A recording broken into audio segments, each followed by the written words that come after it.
দেখি তাহলে বিষয়টা কি। ২০২৬ সালের বোরো মৌসুম নিয়ে যদি সরাসরি বাস্তব অবস্থান বলেন বা বলি তাহলে আসসালামু আলাইকুম ওয়া রাহমাতুল্লাহ। প্রিয় দর্শক, আশা করি সবাই ভালো আছেন। তো ঈদের পরে আমরা সবথেকে বেশি প্রশ্ন সম্মুখীন যেটা হচ্ছে আমি আ যে খায়রুল ভাই, ধানের দামটা কি আদৌ কি বাড়ার সম্ভাবনা দেখতে পাচ্ছেন? এই ধরনের প্রশ্ন কিন্তু বেশি আমরা দেখতে পাচ্ছি।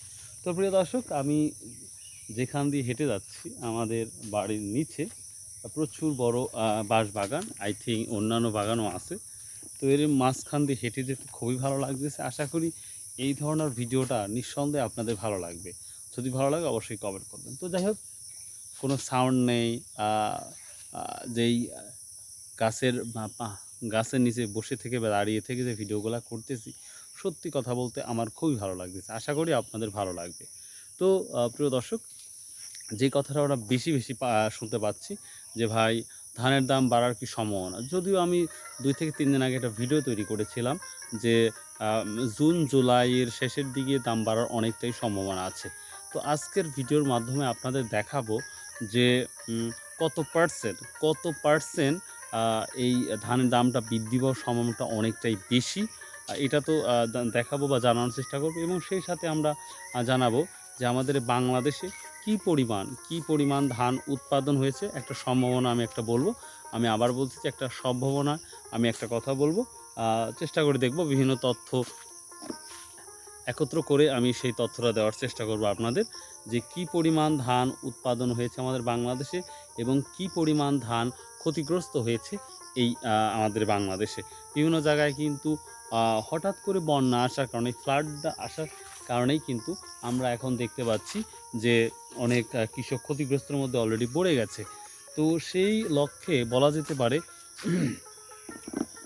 যেতে পারে যে কোনো সময় ধানের দামটা বাড়তে পারে।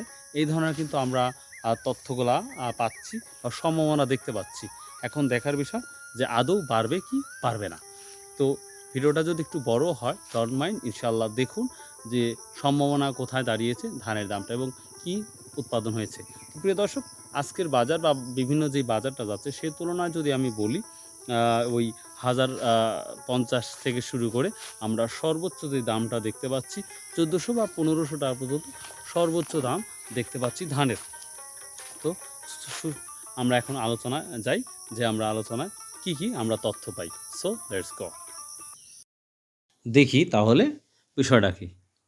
২০২৬ সালের বোরো মৌসুম নিয়ে যদি সরাসরি বাস্তব অবস্থান বলেন বা বলি তাহলে চিত্রটা মিশ্র। শুরুতে ভালো আশা ছিল, কিন্তু শেষ দিকে কিছু বড় ক্ষতি হয়েছে। সত্যি কথা বলতে আমরা যারা আপনাদের তথ্য দিই এবং আপনারা যারা কৃষক বা ব্যবসায়িক, তারাও কিন্তু আমরা একটা ভালো কিছু আশা করেছিলাম যে বড় মৌসুমটা হয়তো একটু আমরা আলাদা কিছু দেখতে পাবো। কিন্তু গত বছরের ন্যায় শেষের দিকে যে অবস্থা সেই দামটাই আমরা দেখতে পাচ্ছি। তো ২০২৬ সালে বোরো ধানের উৎপাদন কেমন হয়েছে? এবছর দেশে প্রায় ৫০ লাখ হেক্টরের বেশি জমিতে বোরো আবাদ হয়েছে এবং লক্ষ্যমাত্রা ছিল প্রায় ২,২৬,০০,০০০ টন। তারপরে বলি প্রিয় দর্শক, এই তথ্যটা যদি ভালো লাগে অবশ্যই দেখবেন, আর যদি ভালো না লাগে তাহলে দেখার দরকার নাই। আমি আমার জায়গা থেকে যতটুকু সম্ভব আমি এই ভিডিওটা তৈরি করেছি আপনাদের জন্য।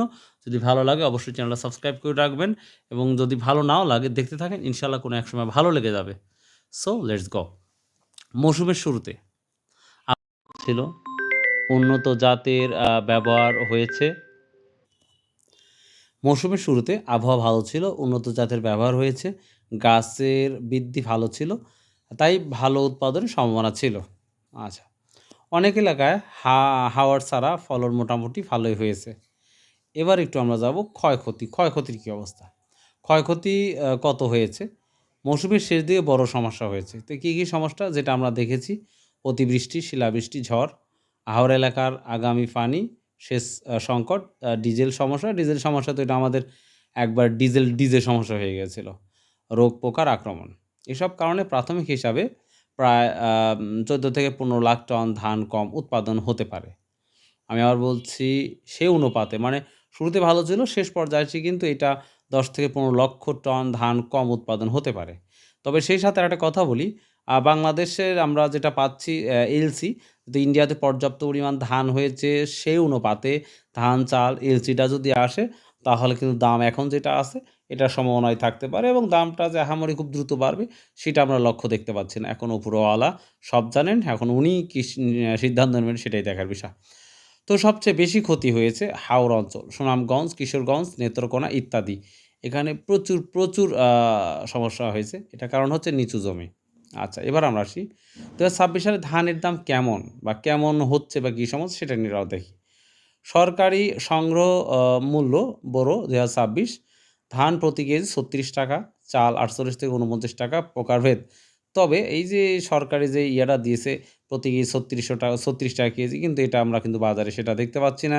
কোয়ালিটি ভেদে চাল ৪৮-৪৯ টাকা প্রশ্নই আসে না। সাধারণ চাউল যদি আমরা কিনতে যাই অনেক দাম দিয়ে কিনতে হয়। যদি এটা সরকারি রেট সেটা সরকারের মতন দেখবে, সেটা ব্যাপার না।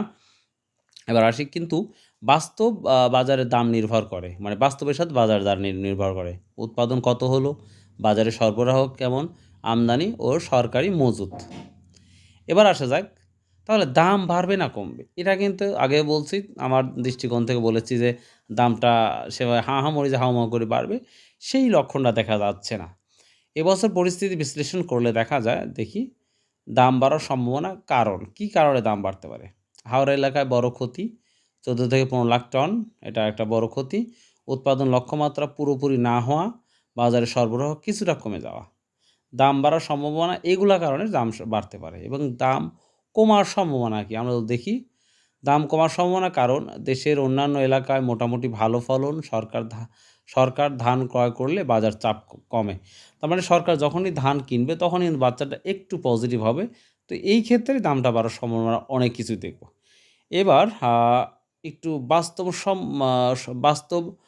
সম্মত পূর্বাভাস যদি একটু কথা বলি, সব মিলিয়ে ২০২৬ সালে বোরো মৌসুম। দাম খুব বেশি পড়ে যাবে না, মানে বেশি পড়ে যাবে না, মানে মোটামুটি থাকবে। বরং মাঝারি থেকে কিছুটা বাড়তি থাকতে পারে শেষ পর্যায়ে, আমার যেটা মনে হয়। বিশেষ করে মৌসুমের শুরুতে কাটার সময় দাম একটু কম থাকতে পারে, বা এখন যেটা আমরা দেখতে পাচ্ছি পরে মজুত কমলে দাম বাড়তে পারে।